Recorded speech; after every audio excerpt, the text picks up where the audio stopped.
Star Wars: Shadows of the Empire. If you had a Nintendo 64, there's no doubt that not only did you just remember the game, but you absolutely felt it. The speed, the chaos, the feeling that the game was doing something you hadn't seen before, even if it did not always work. There was one moment, one particular level that proved what the game was trying to be.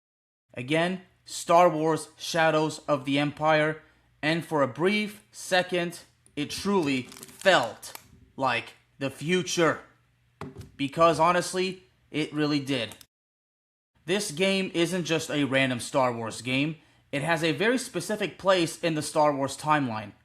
Shadows of the Empire takes place between The Empire Strikes Back and Return of the Jedi, right after the Rebels escape Hoth and while the Empire is still tightening its powerful grip.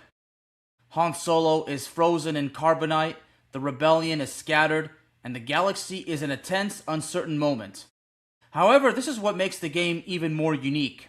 Instead of playing as Luke Skywalker or Princess Leia, you play as someone by the name of Dash Rendar, a smuggler operating on the edges of that conflict, running missions that intersect with the larger story without rewriting it. Star Wars: Shadows of the Empire. Released in 1996. Alongside the Nintendo 64, this wasn't just a game, it was part of a bigger, much bigger project. There was novels, comics, a full push to tell a Star Wars story without a movie. And the game reflects that ambition. It doesn't just stick to one style, it tries to do everything. And then, there's a time in the game where you finally hit a true legendary moment. Honestly, a well-remembered moment in the movie franchise history, specifically in Empire Strikes Back. The Battle of Hoth. Now, as I said earlier, this game takes between the Empire Strikes Back and Return of the Jedi, so why would the Battle of Hoth be in the game, you might ask? That's actually a good question, and I don't know, but if you do know, then let me know in the comments. The Battle of Hoth. You're in a snowspeeder, flying low, dodging fire, managing your speed, and then lining up the tow cable to take out the AT&T walkers. Just like in the movie. And if you mess it up, nothing happens. But if you get it right, it goes down just like in the movie. This is the moment where the game clicks. That was what it was building toward. That's what it was building toward. But once you move past that, the cracks start to show. The game jumps between third-person shooting, platforming, jetpack sections, vehicle missions, and none of them fully feel refined. So that's a bit of the downfall of the game. The movement is stiff, aiming is awkward, the camera struggles to keep up, and the difficulty doesn't build naturally, it spikes even in the later levels. But this is where context matters, okay? Because this is early 3D. Developers were still trying to figure out how games should feel in a 3D space.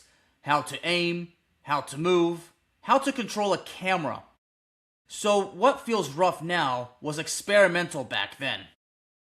And when everything comes together, the sound design, the music, environments, it does truly capture Star Wars. Not perfectly, of course, but convincingly enough that you stay absolutely immersed. This isn't a perfect game. Let's be honest, there's no such thing as a perfect game. It's not even consistently great, to be honest, but it is important, rather. It's obviously a treasure for Star Wars geeks like myself. But because it sits right at the point where games stopped being simple and started reaching something bigger, well, that's what speaks for itself, okay? The game, quite frankly, messy, inconsistent, and yeah, that's absolutely frustrating. But that moment when everything worked, that wasn't just a cool level. That was a glimpse of where games were going.